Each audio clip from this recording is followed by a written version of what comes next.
আসসালামু আলাইকুম। দেখতে পাচ্ছেন এটা হচ্ছে ড্রাগন ফুল। অনেক সুন্দর হয় ফুলটি আর অনেক বড়।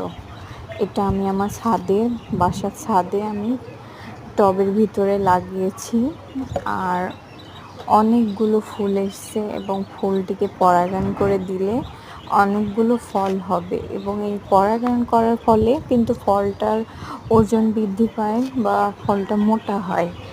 আপনারা যারা ড্রাগন সম্পর্কে সেভাবে জানেন না, তাদের জন্য এই ভিডিওটা আমার তৈরি করা।